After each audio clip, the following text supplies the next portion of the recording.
말씀하실 때에 한 무리가 오는데 12 중에 하나인 유다라 하는 자가 그들을 앞장서 와서 예수께 입을 맞추려고 가까이 하는지라 예수께서 이르시되 유다야 내가 입맞춤으로 인자를 파느냐 하시니 그의 주위 사람들이 그 된 일을 보고 여짜오되 주여 우리가 칼로 치리이까 하고 그 중에 한 사람이 대제사장의 종을 쳐 그 오른쪽 귀를 떨어뜨린지라 예수께서 일러 이르시되 이것까지 참으라 하시고 그 귀를 만져 낫게 하시더라. 예수께서 그 잡으러 온 대제사장들과 성전의 경비대장들과 장로들에게 이르시되 너희가 강도를 잡는 것 같이 검과 몽치를 가지고 나왔느냐? 내가 날마다 너희와 함께 성전에 있을 때에 내게 손을 대지 아니하였도다. 그러나 이제는 너희 때요 어둠의 권세로다 하시더라. 아멘.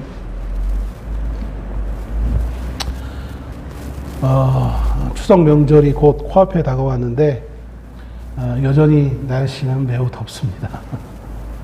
지금 제가 온 속옷이 다 젖을 정도로 상당히 덥네요.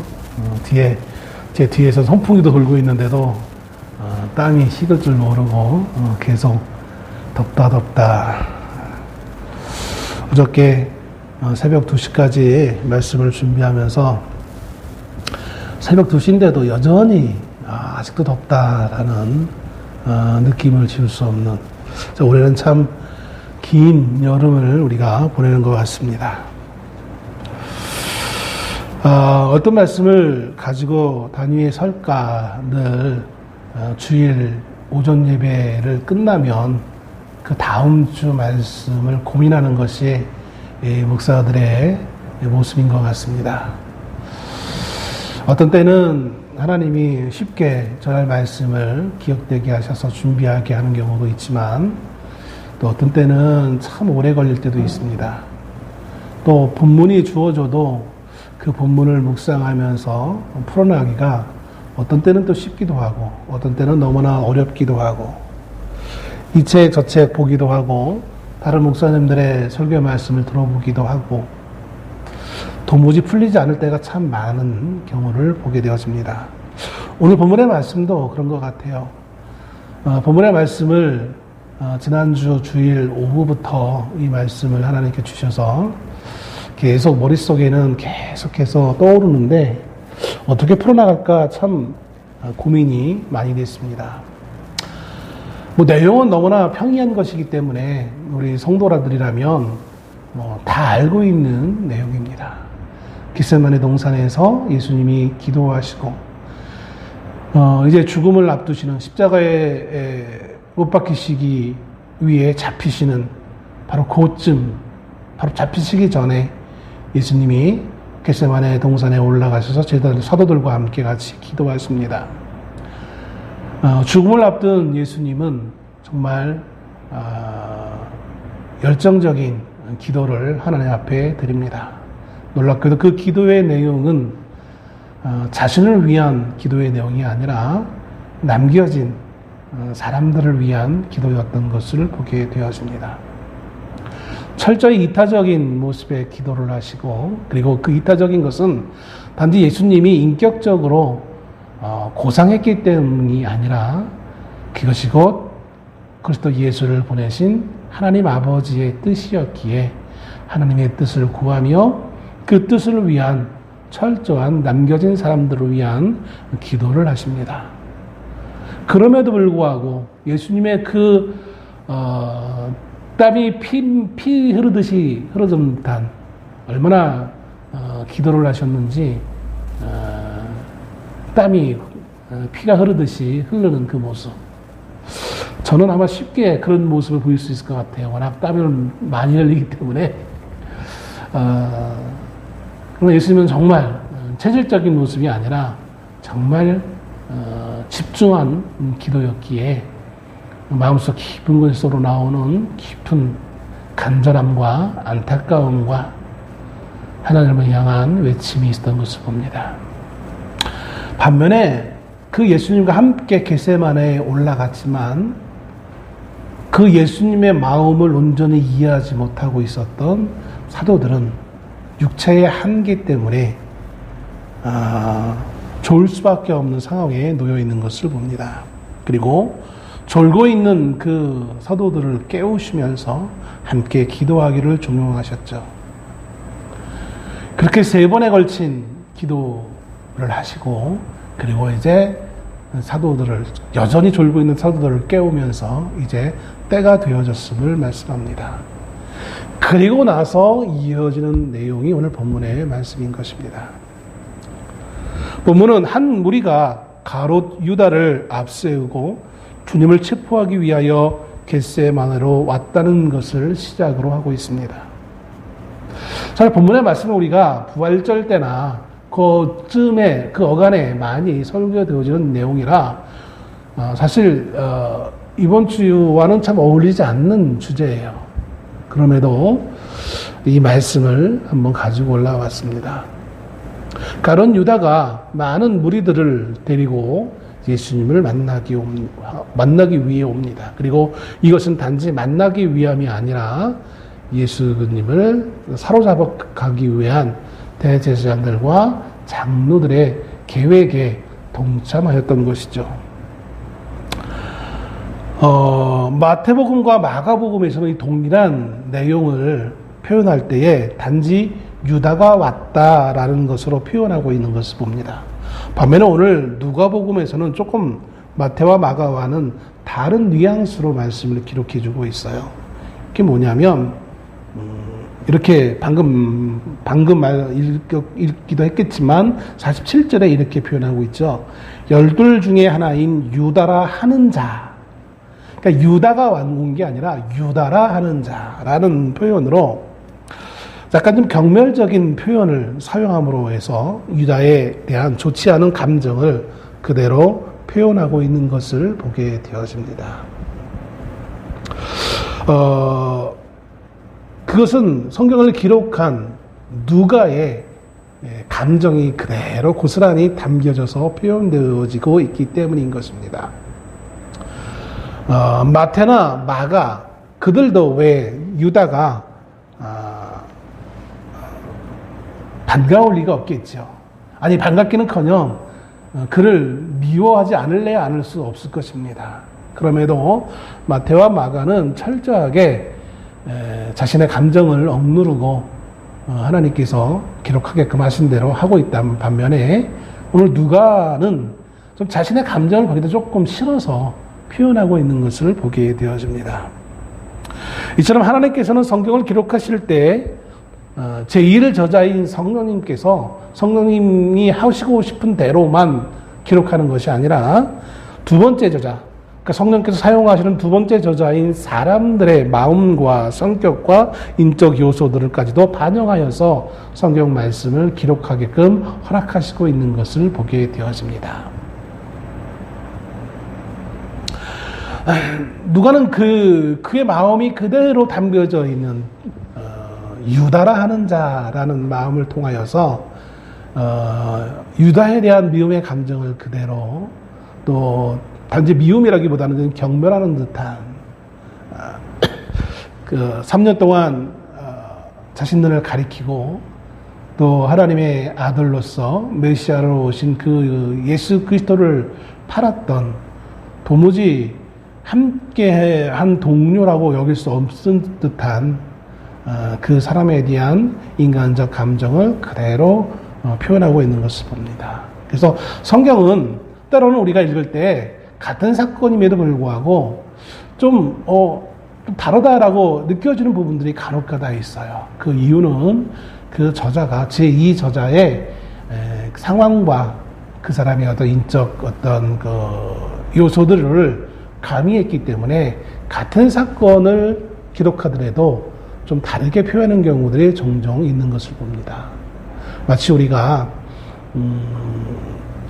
어떤 건물을 본다면, 건물을 보고 그 건물에 대해서 묘사한다면 건물을 앞에서 본 사람이 묘사하는 것과 뒤에서 보고 묘사하는 것과 다른 것처럼 똑같은 건물이지만 한 건물을 보는 거지만 또 똑같은 한 사건을 우리가 객관적으로 기록하지만 어떤 관점으로 보느냐에 따라서 조금 다르게 표현하는 것으로 그 다른 것이지 틀린 것은 아니거든요. 근데 우리는 자꾸 이것을 틀렸다라고 받아들이는 경우가 참 종종 있는 것을 봅니다. 그것은 분명히 다른 것일 것입니다. 그리고 또한 본문에서 유다와 함께하였던 이들에 대해서 단지 한 무리가 오고 있음에 대해서 묘사만 하고 있습니다. 47절에 한 무리가 오는데 라고만 표현하고 있죠. 그러나 또 이거는 또 마태복음과 마가복음에서 다르게 표현하고 있어요. 누가복음은 주로 이제 가룟 유다를 집중해서 표현하고 있다면 마태와 마가는 좀 객관적으로 좀 더 누가보다는 객관적으로 표현하면서 그 유다와 함께했던 이들이 결코 작은 무리가 아니었던 것을 보게 되어집니다. 특별히 마태복음 26장 47절에 이렇게 묘사하고 있습니다. 대제사장들과 백성의 장로들에게서 파송된 큰 무리가 칼과 몽치를 가지고 라고 표현합니다. 칼도 가지고 있었고요. 몽둥이도 가지고 있었어요. 대제사장들과 장로들이 보낸 사람들입니다. 여기에는 아마 군인도 있었을 것이고요. 성전을 경비하던 군인들, 또 개인 가정에서 데리고 있던 사람들, 상당히 많은 수의 사람들이 이제 이 겟세마네 동산에 올라와서 그들이 목표하는 바 예수님을 사로잡아 가기 위한 계획을 실천하려고 합니다. 그리고 나중에 뒷부분을 보면 뭐까지 유추해 볼 수 있느냐면 단지 대제사장과 장로들이 보낸 군인들 혹은 하인들만 간 것이 아니라 그들과 좀 떨어져 있긴 했었지만 장로들과 제사장도 거기에 합류했던 걸로 유추해 볼 수 있는 내용들의 뒷부분에 담겨져 있는 것을 보게 되어집니다. 이들은 상당한 준비를 하고 온 것으로 보입니다. 왜냐하면 그만큼 큰 저항이 있을 것으로 여겨졌기 때문입니다. 그렇지 않겠어요? 많은 사람들의 추종을 받고 있었던 예수님으로서 또 예수님을 그렇게 결사적으로 따라다녔던 사도들, 제자들이 있으니 예수란 사람을 사로잡는 것이 그렇게 쉽지 않을 것이다.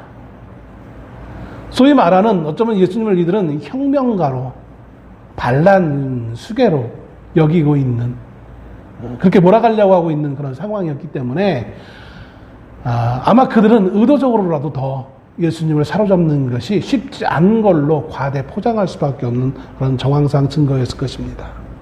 그래서 철저히 준비해 갔을 것입니다. 예수님이 그래서 이 상황을 나중에 마지막 절에 이렇게 표현하고 있죠. 내가 날마다 함께 성전에 있을 때에 내게 손을 대지 아니하였도다. 이 말씀이 왜 예수님은 이런 말씀을 하셨을까? 검과 몽치를 가지고 나에게 왔느냐라고 예수님이 말씀하시면서 날마다 내가 성전에 있을 때 그때 하면 훨씬 더 쉬웠을 텐데 라는 의미예요. 지금 이들이 이렇게 많은 숫자가 칼과 무기를 가지고 오지 않았어도 많은 사람들이 있는 그곳에 쉽게 나를 잡아갈 수 있었을 텐데 너희들은 지금 나와 내 제자들이 반항할 줄 알고 이렇게 힘들게 또 남들 다 자는 이 늦은 이른 아침, 늦은 새벽 이때 이렇게 나를 향하여서 이렇게 많은 무리가 왔느냐라는 그런 의미로서 말씀하고 있는 것을 보게 되어집니다. 아무튼 많은 이들이 예수님을 사로잡으러 왔습니다. 그런데 문제는 오늘날 같이 전등이 많은 문명이 발달하여서 사방의 도시에 네온 사인이 있고 전등이 막 간 곳곳마다 있는 곳이 아니고 이때 당시에는 기껏 해봤자 횃불이 다인데 깜깜한 밤에 예수님을 구별하기나 쉽지 않았을 것입니다. 물론 오며가며 예수님의 얼굴들을 한두 번 좀 본 사람들도 있었겠죠. 그러나 사실 예수님을 구별하기란 쉽지 않았을 것이고 그래서 이들은 사전에 신호로서 약속을 했습니다. 오늘 말씀에 나와 있는 것처럼 가룟 유다가 예수님을 가장 잘 알고 있는 가룟 유다가 예수님에게 먼저 가서 입맞추는 사람, 그 사람이 예수님인 걸로 알고 이제 대제사장에게 보낸 군인들과 하인들이 그 예수님을 사로잡기로 서로 약속하고 예수님 앞에 나왔던 것을 보게 되어집니다. 그래서 예수님이 48절에 예수께 입을 맞추려고 가까이 하는지라. 누가요? 가룟 유다가요. 예수님은 가룟 유다와 제사장들과 장로들이 서로 이미 계획했던 그 계획을 이미 알고 있었어요. 그래서 예수께서 이르시되 유다야 내가 입맞춤으로 인자를 파느냐라고 예수님이 말씀하고 있어요. 가룟 유다는 예수님을 아주 반기면서 기쁨으로 서로 같이 안으며 또 입맞추는 것처럼 그런 모습으로 예수님 앞에 나오고 있지만 예수님은 유다의 본심을 파악하시고 아시고 그것을 지적하고 있는 것을 보게 되어집니다. 입맞춤이라는 것은 유대인들에게 있어서 입맞춤이라는 것은 사랑과 존경의 표시로 행하던 것이었습니다. 가장 사랑하는 자, 존경하는 자에게 또 믿고 의지할 수 있는 자에게 신뢰하는 자에게 그것을 표현하기 위해 입맞춤이라는 행위를 하고 있는 것입니다. 그런데 그렇게 서로 가장 신뢰할 수 있는 사람끼리 할 수 있는 그 행위를 가룟 유다는 배신하기 위해 예수님을 팔아버리기 위해 그 행위를 그대로 사용하고 있는 것을 보게 되어집니다. 단지 가룟 유다의 그 행위가 괘씸하여서 예수님이 이 말씀을 굳이 하고 있는 것은 아닐 것입니다. 그건 어차피 사로잡혀갈 거 한번 반항이라도 해봐야지 그런 의미로서 예수님이 이렇게 가룟 유다의 행동을 지적하는 것도 아닐 것입니다. 그러면 왜 예수님은 이러한 굳이 하지 않아도 되어질 것을 말씀을 하고 있는 걸까요? 여러분 우리는 우리에게 주어진 달란트가 있습니다. 하나님이 나에게 주신 은사가 있습니다. 또 나에게 주신 은혜가 있습니다. 그것은 하나님이 나를 사랑하여서 내가 이 땅에 살아갈 때 필요한 것들을 채우도록 하기 위해 나에게 주신 하나님의 선물입니다. 나를 사랑하여서 나에게 주신 거예요. 그러면 그것을 어떻게 우리는 사용해야 되겠습니까? 주신 바 하나님의 뜻에 맞게 우리는 사용해야 되는 것입니다.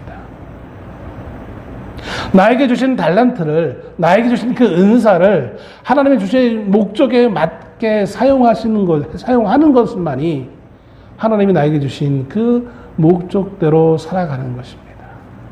그런데 그것을 원래 하나님의 그 목적이 아닌, 하나님의 의도가 아닌, 그저 나만을 위하여서 내 욕심을 채우기 위해서만 활용한다면 그것은 주신 자 하나님의 뜻과 어긋난 삶을 살아가는 것입니다. 내가 가지고 있는 그 달란트로, 내 은사로, 내 능력으로 아무리 내가 이 땅에서 호화로운 삶을 산다 할지라도 또 혹은 야 이거 하나님이 나에게 은혜를 주다가 이렇게 삽니다라고 아무리 내가 입으로 고백한다 할지라도 그 주신 자의 뜻에 맞는 삶을 살아가지 않는다면 그것은 선물이라고 하기에, 선물이라고 고백하기에 너무나 어려운 것을 보게 되었습니다. 오히려 그것이 그 사람에게 올무가 되어주기 쉬운 것입니다. 오히려 그것이 하나님으로 하여 내가 하나님으로부터 멀어지게 되어 만드는 결과가 도구가 되어지는 것을 보게 되었습니다. 우리가 수요일마다 열왕기상 말씀을 지금 강의하고 있습니다. 열왕기상 초반부에 솔로몬이 등장하죠. 그 솔로몬은 누가 봐도 모든 이들이 인정하는 가장 세상에서 지혜로운 왕이었습니다.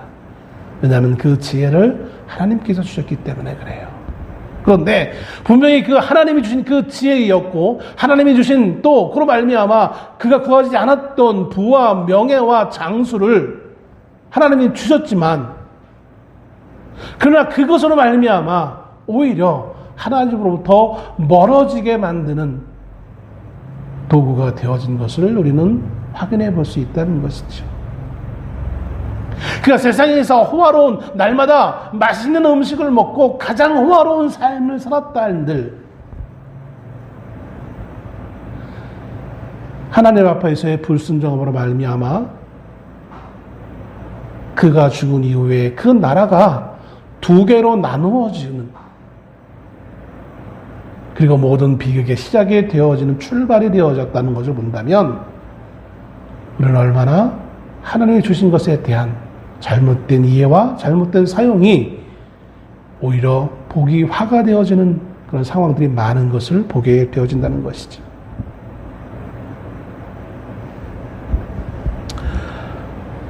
오늘 예수님은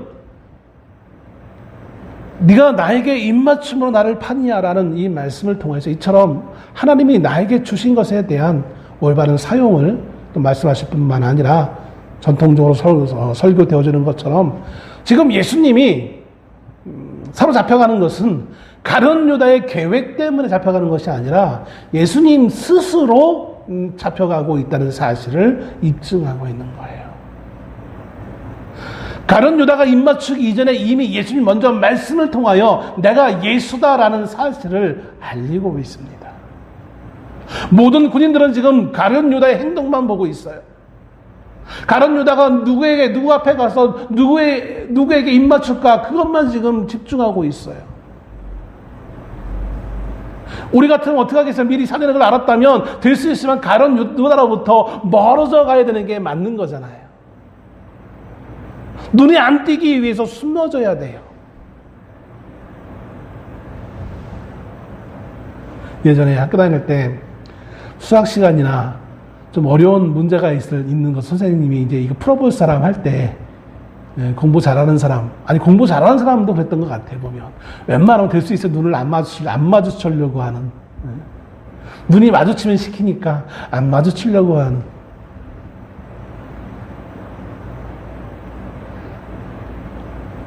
그게 우리 인간들의 본능적인 모습이에요. 그런데 예수님은 숨기는커녕 오히려 먼저 유다에게 내가 입맞춤으로 인자를 팔려느냐를 통하여서 자신이 인자임을, 자신이 하나님의 아들이심을, 자신이 메시아이심을, 자신이 예수 그리스도임을 먼저 선언하시고 사람들에게 주목을 끌고 있는 것을 보게 되어집니다. 결국 이것은 예수님의 사로잡힘은 유다에 의한 것이 아니라 전적으로 예수님 스스로의 행동에 의한 것임을 보여줍니다. 다른 말로 표현하면 이것은 예수님의 사로잡힘은 전적으로 하나님의 주권에 의한 것이었다는 것입니다. 강요된 것이 아니라 대제사장과 장로들이 교묘하게 술수를 부려서 예수님을 사로잡은 것이 아니라 사람들이 많이 없는 고작 제자들만 데리고 있는 그 늦은 밤 이른 새벽에 많은 군인들을 데리고 가서 수적으로 압도해가지고 정말 계략을 누가 짰는지 잘 짰어. 그래가지고 또 예수님도 알아볼 수 있게끔 이렇게 서로 모의해가지고 참 우리가 기발한 계책으로서 이 일을 성공했어가 아니라 이 모든 것이 하나님의 주권 안에서 하나님의 허락하에 이루어졌다는 사실을 보여주기 위해서 이 말씀을 의도적으로 하고 있다는 것입니다. 언제나 지난주인가 지지난주인가요? 다른 예배 시간에 말씀드린 것 같은데 이런 말씀을 하시는 간증을 하는 것을 들어본 기억이 납니다. 책에서 봤는지 간증인지 모르겠는데 정확히 기억이 안 되는데 우리가 보통 하나님께서 이렇게 하라라고 했을 때 믿음의 사람들은 그렇게 하는 경우가 있어요. 근데 하나님이 이렇게 하라고 깨달음을 주셔서 했더니 그게 나에게 복이 돼서 이만큼 복을 받았어요. 이렇게 간증하는 사람들이 우리 주변에는 간혹가다 있습니다. 내가 말씀대로 순종하였더니 복을 받았다. 이거는 성경에서 말씀한 내용, 명령이기도 하고 우리의 삶 가운데서 그런 것을 경험하는 사람들이 참 많고 또 그것을 그래서 간증하며 서로 은혜를 나누는 경우가 많아요. 그런데 반대 경우를 한번 살펴봅시다. 이렇게 하라고 했더니 해서 복 받았어요. 그가 아니라 하나님이 이것을 하지 말라고 해서 내가 안 했더니 나에게 복이 됐어요. 그것을 간증하는 사람이 우리의 주위에는 많지 않더라. 어느 목사님의 간증이었어요. 사실은 순종하였더니 복이 됐다라는 것이 있다면 하지 않는 것도 순종이거든요. 하나님 하지 말라고 했을 때 안 하는 것도 순종이에요. 근데 우리는 그거에 대한 간증이 너무나 없다라는 거예요. 모든 것이 다 하나님의 주권에 달려 있는데 우리는 자꾸 내가 주도적으로 뭔가를 한 거를만을 자랑하려고 하는 습성들이 있는 것 같아요. 안 하는 것도 순종입니다. 왜냐하면 그것이 곧 하나님의 명령에 따른 것이니까요. 우리는 안 하면 뭔가 자꾸 손해보는 것 같아요. 하나님이 하지 말라고 그랬어. 그럼 안 해야 되는데, 그래도 좀 뭔가 미진하고, 그럼 이렇게 하면 될 것 같은데. 미적지근해요. 근데 사실은 하지 말라고 했을 때 안 하는 것이 훨씬 더 우리에게 큰 은혜가 될 때가 많은 것을 보게 되었습니다. 49절에 그의 주위 사람들이 그 된 일을 보고 여짜오되 된 일은 뭡니까? 전혀 몰랐어요. 사도들은. 가룟 유다가 이 밤에 처음부터 함께하지 않았고 왜 이제 와서야 나타나서 예수님을 향하여 가까이 반가운 표정을 지으며 오는지 알지 못했어요. 그런데 예수님의 말씀을 가만히 들어보니까 이 가룟 유다가, 우리의 동료였던 가룟 유다가 우리를 배신하고 예수님을 팔기 위해 저 많은 사람들과 함께 왔구나라는 사실을 이제야 비로소 알게 되어진 거예요. 그래서 그 된 일을 보고 여짜오되 주여 우리가 칼로 치리이까. 얼핏 보면 사도들이 예수님에게 의견을 묻는 것 같이 보여요. 예수님, 우리가 이 가룟 유다를 칼로 칠까요? 우리가 징계할까요? 저 괘씸한 놈? 예수님의 명령을 기다리고 있는 것처럼 보여요. 그런데 그렇지 않아요. 예수님의 명령은 이들에게 중요하지 않았어요. 특히 베드로의 행동을 보면, 오늘 이 본문에는 베드로라고 기록하고 있지 않지만 다른 성경에 칼을 휘두르는 자가 베드로로 이제 나타나고 있기 때문에 이미 드러났으니까 베드로라고 말씀을 드립니다. 특히 베드로의 행동을 보면 예수님의 말씀과는 전혀 상관없이 자신의 생각대로 행동으로 옮기는 거예요. 제자들의 대표인 베드로의 그 행동, 베드로가 원래부터 성격이 급하고 생각보다 행동으로 먼저 움직이는 사람이 베드로였기 때문에 이렇게 행동으로 나타나긴 했지만 다른 제자들도 별반 차이가 없다라는 거예요. 예수님, 우리가 칼로 칠까요? 대항할까요? 징계할까요? 이것은 예수님을 향한 질문이 아니라 내가 예수님의 뜻에 따르겠습니다라는 각오가 아니었던 것입니다. 그리스도의 명령을 순종하겠다는 뜻에서가 아니라 당장 우리의 뜻에 반하고 있는 저 원수의 세력을 물리칠 수 있다라고 이들은 생각했습니다.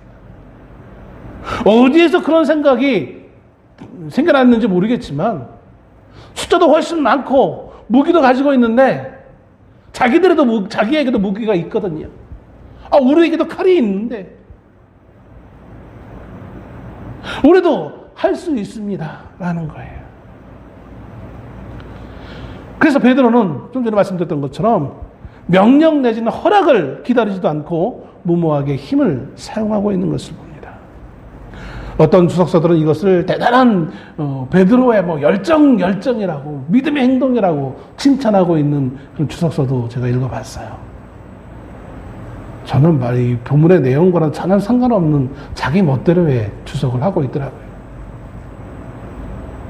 이게 어떻게 이 베드로의 무모한 행동이 열정적인 행동으로 둔갑하는지 모르겠어요. 이게 베드로의 이 예수님의 뜻과는 전혀 상관없는 이 행동, 또 제자들의 그 마음이 어떻게 이렇게 아름답게 포장되는지 모르겠어요. 그리고 이것이 오늘 우리의 삶에서의 그대로 모습을 나타내 보이고 있다라고 성경은 우리를 지적하고 있는 것입니다. 사도들이 예수님의 뜻과는 상관없이 우리가 칠까요? 묻는 그 행동이 정말 하나님의 말씀에 순종하기 위한 것이 아니라 그것은 그냥 형식적인 요식 행위였을 뿐이고 그들의 마음은 이미 그들 뜻대로 제 멋대로 행동하기로 마음을 먹었다라는 거예요. 우리의 이 땅에서 삶이, 한 주간의 삶이 그런 모습으로 우리는 살아가고 있어요. 교회에서 예배할 때는 내가 말씀대로 살아야지, 순종해야지, 그래 성경 나와 있던 그런 사람들처럼 그렇게 해야지 각오를 한다 치더라도 우리의 삶의 현장으로 돌아갔을 때에는 하나님의 뜻과는 전혀 상관없이 내가 하고 싶은 대로 내가 할 만한데 이렇게 하니까 이거 될 것 같은데 우리의 그 지혜로, 알량한 지혜로, 우리가 가지고 있는 그 알량한 능력으로 우리는 한 주간 동안 삶을 살아가는 거예요. 거기에 하나님은 안 계세요. 거기에는 분명히 하나님의 뜻이 없는 삶을 살아가고 있다는 거예요. 거기에는 하나님의 뜻과 하나님의 함께 하심이 아닌 내가 가지고 있는 힘과 부와 명예와 지식이 있을 뿐이에요. 내가 가지고 있는 권모 술수만 있는 것이지 하나님의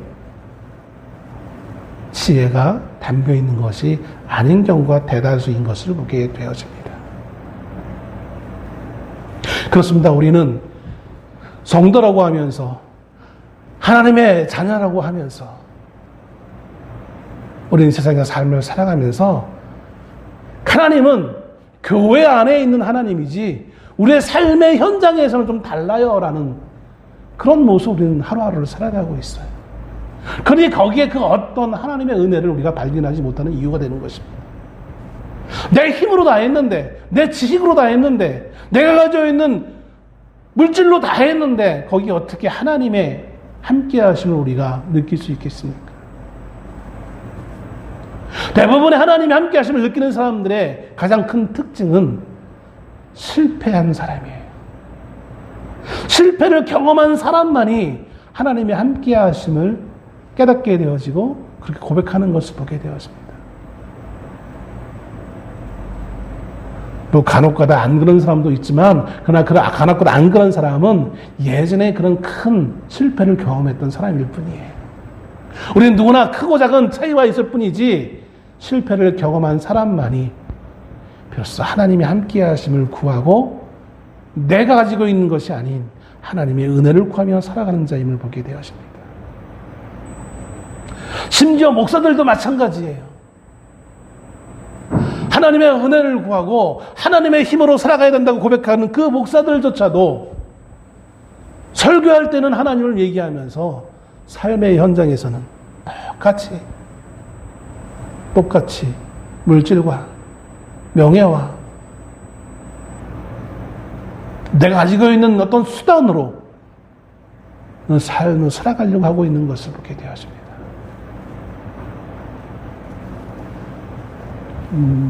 각 교단마다 지금 이제 총회를 합니다. 총회를 하면 각 노회에서 총대들을 파송을 합니다. 대의원들이죠. 뭐 그렇지 않은 경우도 있을 수 있겠지만 총대로 가기 위해서 얼마나 많은 다툼이 있고 많은 자신들의 어떤 이해 타산이 거기에 담겨져 있는 것인지 몰라요. 너무나 많은 인간의 욕심이 그대로 드러나는 현상들 참 많은 것을 보게 되어집니다. 가장 하나님을 신뢰하고 하나님을 믿는 방법으로 살도록 하기 위해 목사를 세워놨는데 목사를 단지 설교하기 위해 세워놓은 자가 아니라 설교한 것처럼 하나님을 의지하며 살도록 그 본을 보이도록 목사를 세운 거예요. 근데 가장 그 본을 못 보이고 살아가는 사람이 어쩌면 목사인지도 모르겠어요. 끊임없이 내가 가지고 있는 무언가를 욕심내고 그걸로 세상에서 성공하려고 하는 시도들을 하고 있는 것을 보게 되었습니다. 어느 큰 교회 목사님이 정년을 연장해주지 않으면 나 이 교단 탈퇴하겠다고 해가지고 대한민국 대표적인 교단이 아주 뜨거운 감자가 됐습니다. 열심히 목회를 하신 거는 존중하겠지만 나이 드셨으면 이제 물러나야 되잖아요. 뭐 그렇게 대단한 사명감이 있으셔가지고 나 연장 안 해주면 교단을 옮기기까지 하겠다고. 이게 우리 한국 교회의 현실인 것을 보게 되었습니다. 그리고 협박하는 거예요.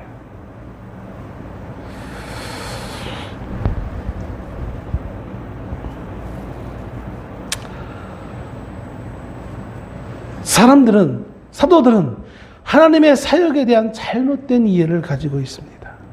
마태복음 26장 52절에서 53절까지 이렇게 예수님을 말씀합니다. 같은 사건이었어요. 이에 예수께서 이르시되 내 칼을 도로 칼집에 꽂으라. 칼을 가지는 자는 다 칼로 망하느니라. 너는 내 아버지께 구하여 지금 12군단 더 되는 천사를 보내시게 할 수 없는 줄로 아느냐. 칼을 집어넣어라. 이 말씀도 중요하지만 그 다음에 이어지는 말씀이 더 중요해요.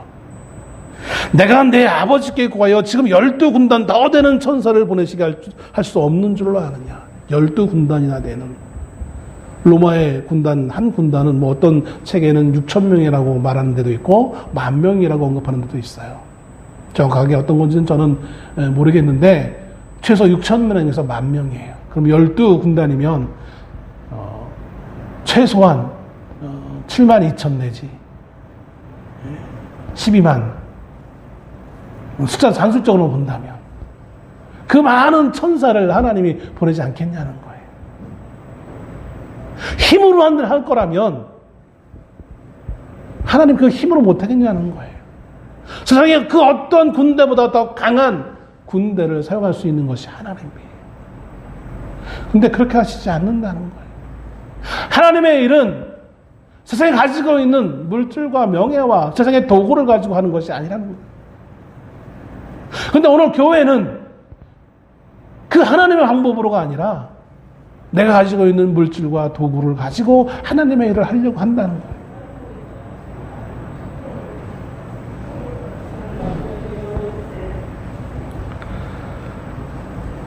내가 가지고 있는 뭔가로 가지고 있는 것, 그것이 아름다운 헌신처럼 보이지만 그것은 하나님 보시기에 헌신이 아니에요. 내가 가지고 있는 것으로, 내가 가지고 있는 수단으로 하는 것, 그것은 아름다운 헌신이라고 할 수 없어요. 제자들의 행동은 예수님이 잡혀가는 것을 보느니 차라리 우리 함께 같이 죽읍시다라는, 어떤 말로 일사가고, 말은 좋아요. 우리 같이 죽자. 여기서 같이 죽자. 예수님은 제자들 그렇게 말씀하시지 않았어요. 나는 하나님 나라로 갈 것이고 너희는 남아서 이곳에서 내 사역을 이어서 감당해야 된다고 말씀하셨어요. 그것을 위해 겟세마네 동산에 여지껏 좀 기도하셨던 거였어요. 근데 그 예수님의 뜻도 모르고 여기서 우리가 같이 죽읍시다.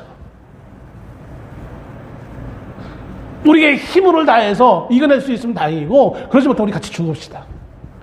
이게 멋진 것 같이 보이지만 이게 얼마나 하나님의 일을 지금 무너뜨리고 있는지 몰라요. 혹여 우리가 하고 있는 이 하나님, 이 교회에서의 헌신이, 우리의 이 열심이 하나님의 나라를 세우는 것이 아니라 오히려 하나님의 나라를 허물어뜨리는 것이 되는 것이 아닌지 우리가 심각하게 생각해야 되는 것입니다. 하나님이 주신 것이 아닌 내가 가지고 있는 걸로 하는 것이 하나님 나라를 세우는 것이 아니라 무너뜨리는 결과가 되어지는 거예요. 왜 하나님으로 방법으로 하는 게 중요하냐면 하나님 주신 것이 아니면 그것이 하나님 나라를 세울 수 없는 것이기 때문에 그런 거예요.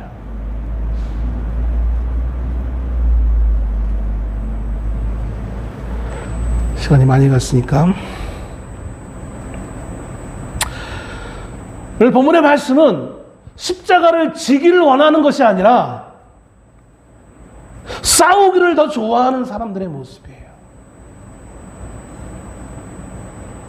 가만히 생각해 보세요. 제자들에게 있는 것은 십자가를 지는 거예요. 예수님이 말씀하셨던 것은 너희는 제 십자가를 지라고 말씀하셨어요. 십자가를 지는 것은 좀 이 자리에서 예수님 같이 싸우다 죽는 게 아니었어요. 고난을 견디는 거고 고난을 이겨내는 것이었어요. 고난을 피하는 것이 아니라 장렬하게 같이 죽는 것이 아니라 그 고난을 그대로 받으며 이겨내는 것이었어요.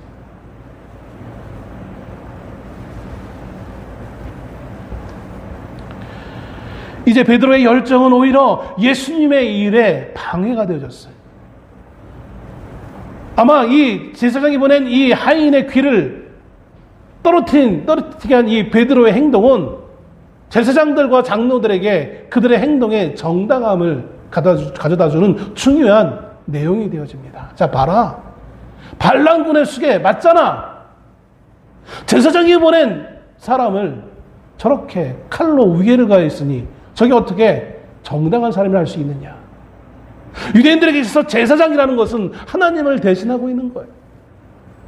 그것이 그들의 비록 잘못된 행동이라 할지라도 유대인들이 보기에는 하나님을 대신하는 제사장이 보낸 일꾼의 몸을 상해하게 했으니 자기들은 아니라고 하지만 그들이 하는 행동이 반란군이잖아 라고 두고두고 활용할 음모론에 활용되어질 자료가 되어지는 거예요. 예수님은 그것을 아시기에 그 상처를 치유하십니다. 물론 사랑하시기 때문에 억울하게 피해를 잡은 자를 위하는 그 마음도 있지만 철저하게 그들에게 사용되어질 그 모함을 차단하고 있습니다.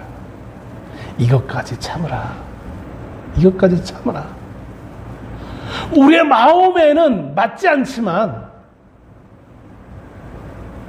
예수님이 잡혀가는 이 모습까지, 무기력하게 사로잡혀가는 것까지도 이것이 하나님의 뜻에 있는 것이기 우리는 그것에 따라가야 되는 것입니다. 우리가 인생들이 가장 못하는 것이 이거예요.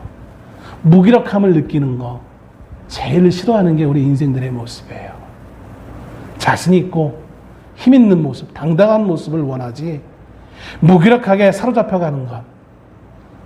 힘이 사내가 칼을 뽑았으면 무라도 베지. 이게 그거예요. 무기력하지 말자는 거예요. 세상은 그렇게 우리를 담대하게 나가기를 원해요.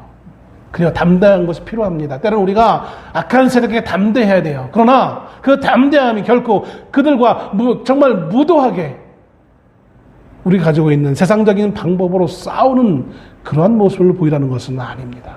우리는 우리의 방법이 있는 거예요. 하나님의 방법이 있는 거예요. 세상은 가장 좋은 그들의 행복한 삶을 위해 가장 필요한 물질과 힘으로 세상을 통치하는 것을 당연하게 여깁니다. 그러나 주님은 그게 아니에요. 물질과 힘으로 통치하는 게 아니에요. 저기서 말하고 있는 그 만모니즘을 하나님은 싫어하십니다. 하늘과 재물을 겸하여 섬길 수 없다라고 말씀하십니다. 힘으로 하는 것을 하나님은 싫어하세요. 이 땅에 강한 힘을 가지고 계신 그 하나님조차도 모든 것을 힘으로 하시지 않는데 하물며 연약한 인생이 얼마나 힘을 가지고 있으면 많이 가지고 있길래 그 힘으로 모든 사람들을 억누르려고 하고 있습니까? 조그만 권세를 가지고 있으면 가지고 있는 그 권세를 가지고 얼마나 사람들을 핍박하고 다른 사람들의 것을 빼앗기 위해 얼마나 혈안에 빠져 있습니까? 나라가 어떻게 되든 말든 우리 주변 사람들 어떻게 되든 말든 나만 잘 살면 나와 내 가족과 내 주위만 잘 되면 됐지. 미래를 향한 그 어떤 계획도 가지고 있지 못한 그런 인생들을 향하여서 주님은 말씀하십니다. 하나님의 방법대로 살아가는 것을 말씀합니다.